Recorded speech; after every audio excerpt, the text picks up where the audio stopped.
هل الضياء على وجوه العابدين إيمانه قد جاء يروي الظامئين رمضان فيه مناسك مهدية الحمد لله والصلاة لأهلها أعوذ بالله من الشيطان الرجيم بسم الله الرحمن الرحيم আমরা গত পর্বে বলেছিলাম যে আমাদের আল্লাহর প্রতি আকুলতা নেই এবং না থাকার কারণে আমাদের ইবাদত বন্দেগী এবং অন্যান্য আল্লাহর ভালো কাজ আল্লাহকে সন্তুষ্ট করার কাজগুলো করতে আমাদের অন্তর থেকে আকুলতা তৈরি হয় না।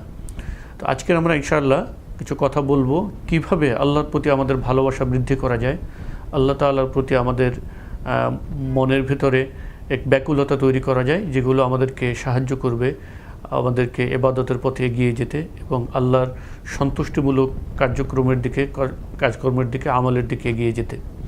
সর্বপ্রথম যে বিষয়টা আমরা এই দৃষ্টিকোণ থেকে নজরে আনতে চাই তা হলো কোরআনুল কারীমের তেলাওয়াত। কোরআনুল কারীমের তেলাওয়াত অত্যন্ত গুরুত্বপূর্ণভাবে আমাদের মনকে প্রভাবিত করে। আমরা একটু চিন্তা করে দেখতে পারি যে দেখুন আল্লাহ রব্বুল আলামিনের কালাম, এটা তার কথা, তার কালাম, এইটা আল্লাহ রব্বুল আলামিনের একটি অংশ।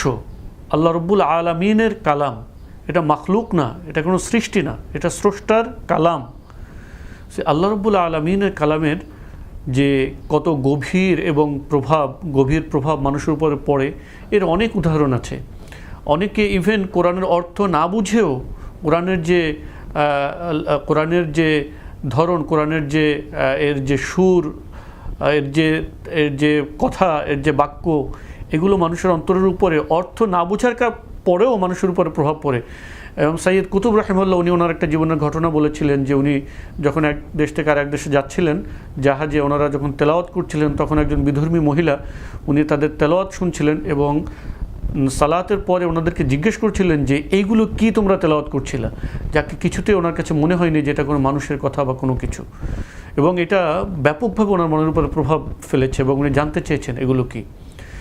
তো কোরআন তেলাওয়াতের প্রভাব অন্তরের উপর ব্যাপকভাবে পড়ে। প্রথমত আমরা যেটা চেষ্টা করব সেটা হলো কোরআন তেলাওয়াত করব। দ্বিতীয়ত আমরা যেটা চেষ্টা করব সেটা হলো কোরআনের মর্মার্থ, কোরআনের যে অর্থ এটা অনুধাবন করার চেষ্টা করব। তৃতীয়ত আমরা চেষ্টা করব কোরআনের তাফসীর অধ্যয়নের জন্য, যেন কোরআনের যে গভীর যে অর্থগুলো মুফাসসিরিন কিরাম ওনারা উপলব্ধি করেছেন, সাহাবায়ে কিরাম উপলব্ধি করেছেন, রাসূল সাল্লাল্লাহু আলাইহি ওয়াসাল্লাম যেভাবে ব্যাখ্যা করেছেন সেই ব্যাখ্যাগুলো আমরা যেন উপলব্ধি করতে পারি।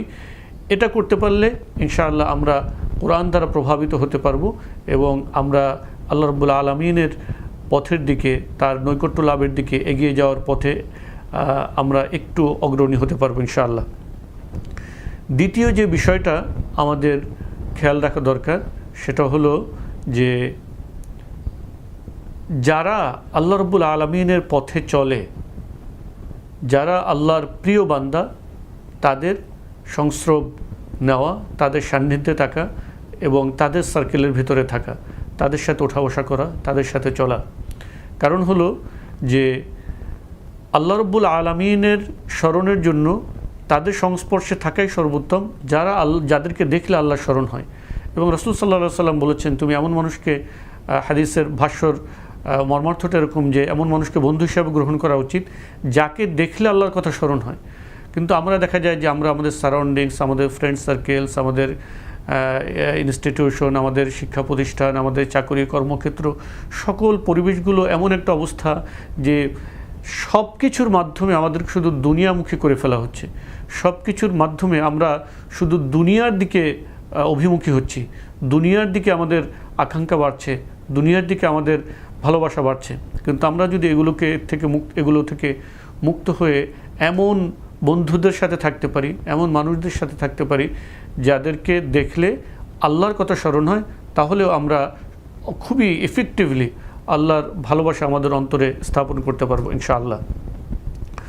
একটা আয়াত আল্লাহ রাব্বুল আলামিন কোরআনুল কারীমে বলেছেন, সেটা আমরা মনে করতে চাই যে আল্লাহ তাআলা বলেছেন লা তুতি' মান আগফালনা কলবাহু আন যিকরিনা, যে তুমি তাদের অনুসরণ করো না যে তার অন্তরকে আল্লাহর স্মরণ থেকে উদাসীন করে দিয়েছে।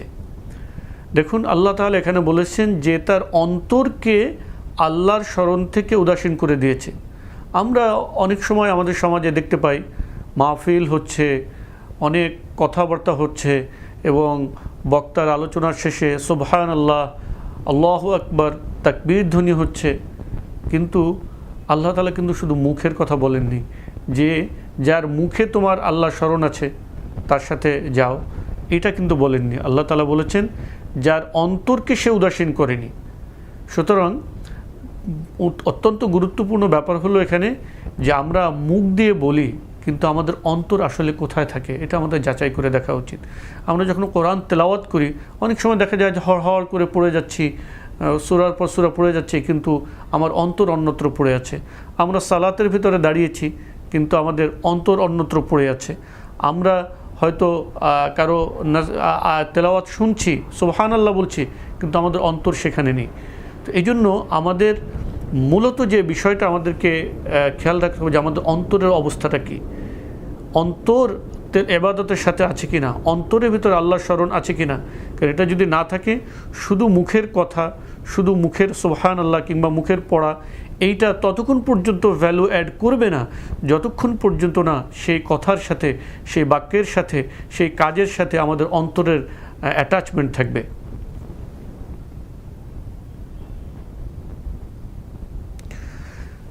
আমরা সাহাবায়ে কেরাম রাদিয়াল্লাহু তাআলা আনহুম আজমাইন ওনাদের জীবনে যদি আমরা দেখি যে ওনারা কোরআনের সাথে কেমন সম্পর্ক স্থাপন করেছিলেন, কোরআন তেলাওয়াত করলে ওনাদের ফিলিং কেমন হতো। আবু দাহদা রাদিয়াল্লাহু আনহু নামে একজন সাহাবী ছিলেন। যখন কোরআনের আয়াত অবতীর্ণ হলো মান যাল্লাযী ইউকরিদুল্লাহ করদান হাসানান, কে আছে যে আল্লাহকে উত্তম ঋণ দেবে, ফায়ুদাইফু লাহু আজরান ফায়ুদাইফু লাহু, যে আল্লাহ তাআলা তাকে এর অনেক গুণ বাড়িয়ে দিবেন, অনেক গুণ বেশি করে আল্লাহ তাআলা তাকে ফিরিয়ে দিবেন। যখন এই আয়াত তিনি তেলাওয়াত করলেন তখন তিনি অনেক ধনী মানুষ ছিলেন, তার অনেক বড় বড় খেজুরের বাগান ছিল। তো যে বাগানটায় যে বাগানে তার নিজের বাড়ি ছিল, যেখানে তিনি থাকতেন, সেই বাগানটা ছিল সবচেয়ে বড়, কয়েক শত খেজুর গাছ সেখানে ছিল। উনি যখন এই আয়াতটা তেলাওয়াত করলেন, উনি রাসূলুল্লাহ সাল্লাল্লাহু আলাইহি ওয়াসাল্লামের কাছে গিয়ে বললেন, ইয়া রাসূলুল্লাহ, আল্লাহ তাআলা আমাদের কাছে ধার চাচ্ছেন, লোন চাচ্ছেন, কার্দে হাসানা চাচ্ছেন। উনি বললেন হ্যাঁ, আল্লাহ তাআলা বলেছেন। উনি রাসূলুল্লাহ সাল্লাল্লাহু আলাইহি ওয়াসাল্লামকে বললেন যে আমার এই সবচেয়ে উত্তম বাগানটা, সবচেয়ে প্রিয় বাগানটা, এটা আমি আল্লাহ তাআলার পথে দান করে দিলাম।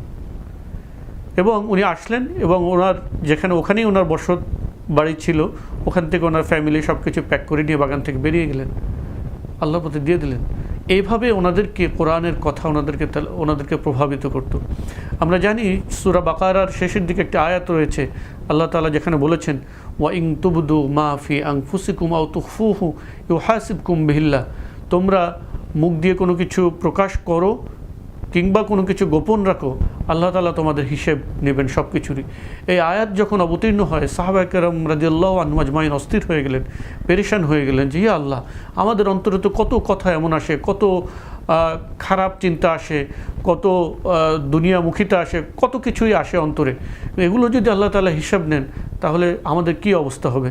তারা দৌড়ে রাসূলুল্লাহ সাল্লাল্লাহু আলাইহি ওয়াসাল্লামের কাছে আসলেন যে ইয়া রাসূলুল্লাহ, আল্লাহ তাআলা তো বলছেন এমন কথা যে আমাদের কারো মুখে প্রকাশ করি কিংবা অন্তরে থাকুক, আল্লাহ তাআলা তার হিসাব নেবেন, কিন্তু আমাদের অন্তরে তো কত কথা আসে, কত খারাপ কোনো কিছু উদিত হয়, এটা আমরা কি করে আমরা এর থেকে বাঁচব। এরপরে আল্লাহ তাআলা এর পরবর্তী অংশর যে বিষয়টা আসে যে লা ইউকাল্লিফুল্লাহু নাফসান ইল্লা উসআহা, যে আল্লাহ তাআলা মানুষের উপরে এমন কোনো কিছু চাপিয়ে দেন না যার সামর্থ্য তার নেই। সুতরাং এই যে কোরআনের একটি আয়াত শুনলে যে প্রভাবিত হওয়া, কোরআনের একটি আয়াত শুনলে সেটাকে অন্তর থেকে গ্রহণ করা, এইটা যখন হবে তখন আমরা ইনশাআল্লাহ কোরআন আমাদেরকে প্রভাবিত করবে এবং আমরা আল্লাহর পথে এগিয়ে যাওয়ার জন্য আরও অগ্রণী হতে পারবো। আল্লাহ তাআলা আমাদের সকলকে তৌফিক দান করুন। ইনশাআল্লাহ আমরা পরবর্তী পর্বে এ বিষয়ে আরও কিছু কথা বলবো। আল্লাহ তাআলা আমাদেরকে সে পর্যন্ত সুস্থ রাখুন, ভালো রাখুন। আমিন ওয়া আখিরু দাওয়ানা আলহামদুলিল্লাহি রাব্বিল আলামিন। আসসালামু আলাইকুম ওয়া রাহমাতুল্লাহি ওয়া বারাকাতুহু। رمضان فيه مناسك مهدية